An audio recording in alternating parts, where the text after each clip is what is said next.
Seguimos en la mesa de este viernes 10 de febrero de 2017 con Juan Grompone, con Mauricio Rosenkopf y como invitados Alberto Volonté y Mónica Botero, directora de la revista Galería En Búsqueda, a quien hacía tiempo no escuchábamos por acá.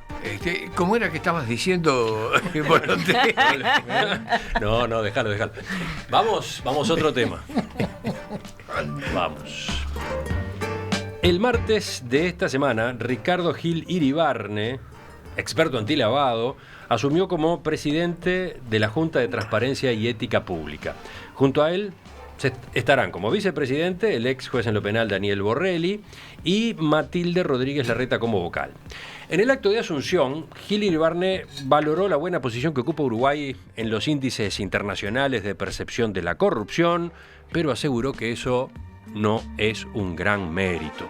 Hoy, acotó, toda América Latina está sacudida por este fenómeno y creo que en los próximos años la corrupción va a ser un tema que nos va a sacudir más aún. Y si no trabajamos desde ya, vamos a ser nosotros también, como le pasa a muchos países de la región, víctimas de algo que va más allá de un simple delito, de algo que golpea duramente la forma de vivir y duramente la forma democrática de convivencia. No nos alcanza con ser el mejor en una clase mala, sostuvo. Y luego en distintas entrevistas anunció que debería haber más declaraciones juradas que se hacen públicas, además de las del presidente y el vicepresidente. Esa sería una de las tantas medidas a aplicar. Los escucho, señores. ¿Qué importancia le están dando a este tema en la agenda uruguaya? Bueno, yo en 50 años de ingeniería conocí de cerca 3 o 4 casos de corrupción, de los cuales por supuesto no puedo hablar porque además no tengo ninguna prueba ni hay ningún interés y además pasaron hace tiempo. ¿Corrupción en el ámbito del Estado? Corrupción en el ámbito del Estado y en el ámbito privado, bueno, en los dos casos. Porque ese es otro asunto, ¿no? Que el propio Gil Iribarne dice hay que legislar en torno a la corrupción que también existe en el plano privado. Por lo menos uno de esos casos en el ámbito privado. Acota que en el plano privado le llaman estafa, digamos, como eufemismo. No, es corrupción ilícita. Digo que Gil... Sí, porque no está encuadrado, en la ley no está encuadrado si no es claro, en el ámbito estatal o público, digamos. Entonces, la corrupción es como... Ejemplo clarísimo de corrupción en el ámbito privado, todo lo del fútbol, ¿no? Bueno, sí, pero eso ya es mafia, ¿no? Es otro nivel. La FIFA, es crimen organizado. Yo me refiero a una cosa que es más bien individual. Pero discúlpame que te interrumpí. Tú decías, en tu vida profesional habías conocido... 3 o 4 casos directos, algunos 3 públicos y alguno privado. Entonces la corrupción es como un tango, se baila de a dos. Es decir, existe un personaje imprescindible que es el corruptor, es decir, el que va a corromper. Y el problema es... ¿cómo está preparado el que es atacado por el corruptor? Porque si a mí me vienen y me dicen, hay $100.000 si haces tal cosa, yo le voy a decir, no, de ninguna manera. Pero esa no es la manera como se presenta la corrupción en general. Esa es la forma más burda. Pero hay una forma muchísimo más sutil.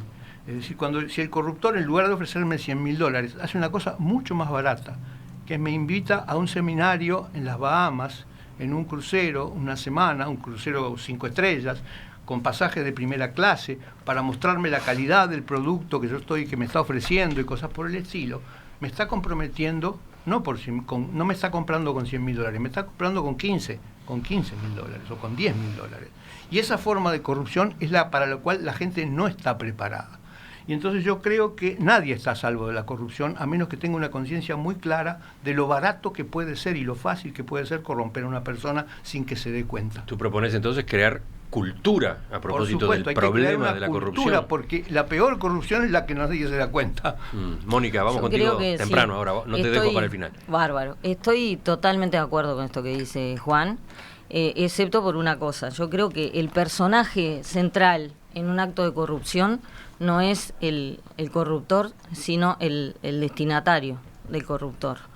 Digamos, cuando nos dicen, pongo el caso para que quede más claro de por ejemplo, en el caso de la prensa, no corrupción, sino en esto. Había una época en que cuando eran gobiernos de otro signo, ahora está pasando menos, creo que quizá en los últimos años también se recobró con los gobiernos de izquierda. Y es que había mucha queja entre mis colegas por las presiones del gobierno para informar o para no informar determinadas cosas. Entonces salían a denunciar las presiones y denunciaban las presiones de acá, o a veces de legisladores o de ministros o de quien fuera. Me parece bien decir, bueno, este está presionando, porque es una forma también de que el otro no se sienta impune. Pero me parece que lo más importante es lo que uno hace con esas presiones. No lloriquear, digamos, sin menospreciar, por la presión, sino bancar la presión, y hacer lo que a uno le parece. En este caso me parece que es lo mismo. O sea, estoy entrando ahora en el caso de corrupción, no hablo de las presiones.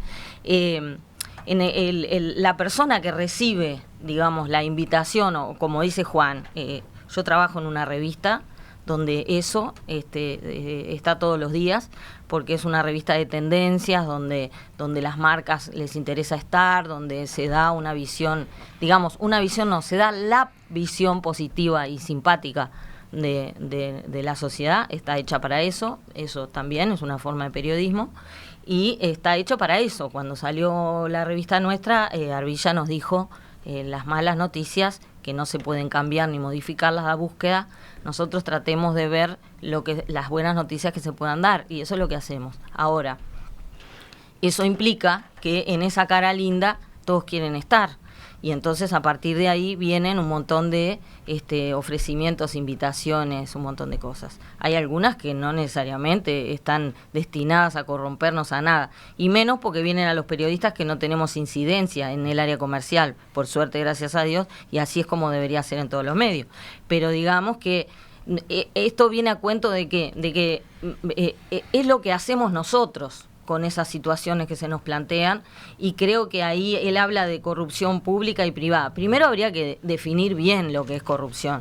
Legalmente en Uruguay lo que está definido es en el ámbito cuando digamos que el manejo se hace con los dineros de todos. No está previsto lo otro, que sería una estafa. Ahora, me parece que como todos tenemos potencialmente la posibilidad de estar en el gobierno o de manejar los dineros de buena parte de la sociedad, todos deberíamos ser parte de esa cultura de, bueno, ¿qué hago yo con esto?, ¿no? Y que lo que se trata es eso, de tener una cultura de la decencia, desde el inspector de tránsito que nos para, porque realmente nos pasamos de la velocidad, y decir, mire, ¿sabe qué? Me equivoqué, cóbreme la multa, yo qué sé, ¿qué voy a hacer? Hasta la corrupción en el fútbol o la contratación de grandes obras de infraestructura. Me parece que todo está en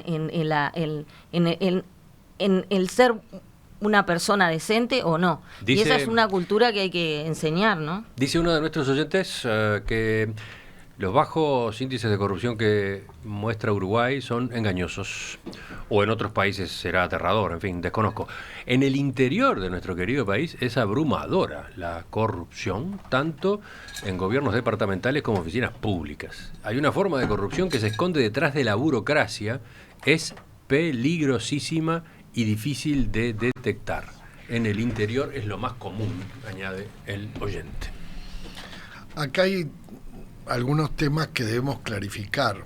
Uno es el cultural, lo estaba señalando Juan. Mónica, evidentemente tú tenés chicos, y eso es muy importante. Para cualquier mujer tener hijos es básico, pero las cosas que tú dices, y lo dices desde tu profesión, son para muy los hombres atendables. También es importante también, tener hijos.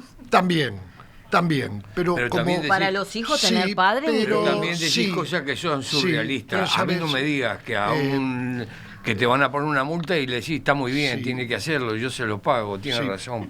Pero en nuestro, yo lo he hecho, soy una nava.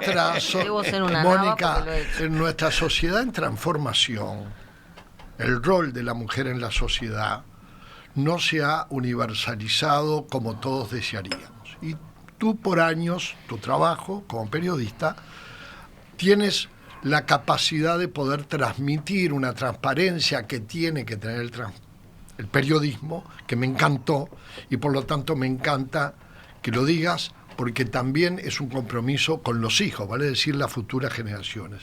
En cuanto al tema de la corrupción, acá hay para mí dos cosas centrales. La cultura uruguaya es honesta.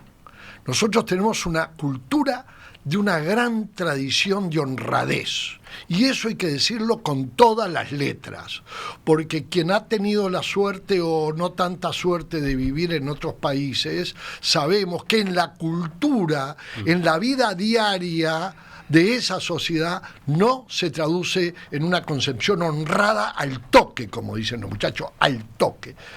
Pero el problema viene en los peligros que acechan, vale decir, en cómo se logra la corrupción. Y fíjense en esos malos ejemplos en nuestro continente, en Sudamérica, ni hablar en otros países. No voy a identificar. Tenemos ninguno. un mega caso, ¿no? Odebrecht. Porque en los últimos años la corrupción el crecimiento extendida del por cuántos narcotráfico, de las mafias. Ahí está la fuente que el Uruguay debe crear un gran cordón sanitario para que no llegue. Cuando es más poderoso el sistema de corrupción que el sistema de anticorrupción, estamos perdidos, porque la tierra la habitan seres humanos. Por tanto, el Uruguay está a tiempo, pero no de compararse con los vecinos, sino de compararse consigo mismo. Es lo mismo que la seguridad pública. No me hablen más, con todo respeto a nuestro presidente, que predica en el exterior la seguridad interna, cuando nuestra inseguridad es aterradora, pero yo la mido con la seguridad de la sociedad uruguaya hace unos años. Russo. Bueno, si hubieras terminado un poquito antes, hubiera dicho que estoy de acuerdo con todos los dichos de Volonté. Pero ahí te salió la camiseta.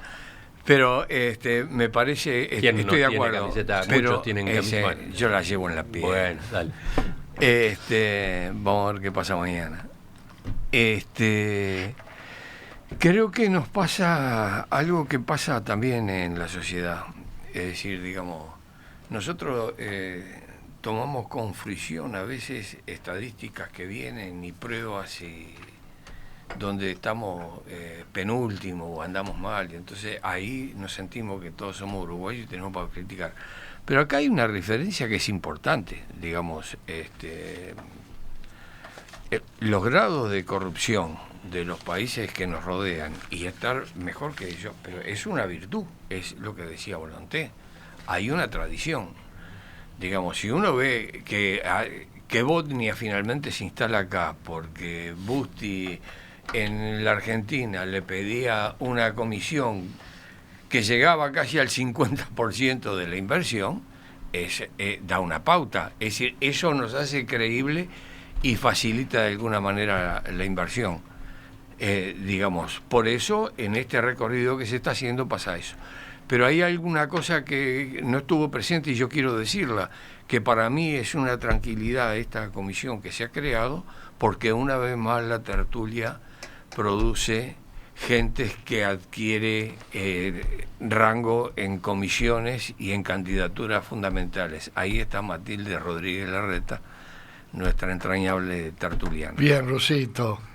Lo último, Juan. Yo quiero decir que creo que la diferencia fundamental que hay entre Argentina y Brasil y Uruguay es una diferencia de tamaño. Acá hay mucha menos plata, nada más. Un comentario de los muchos que llegan desde la audiencia. Celular terminado en 273. Somos un país muy corrupto porque todo lo tapamos en el nivel que sea. Ni denunciamos ni renunciamos cuando sabemos o vemos algo, dice este oyente que tiene una visión muy, pero muy ácida.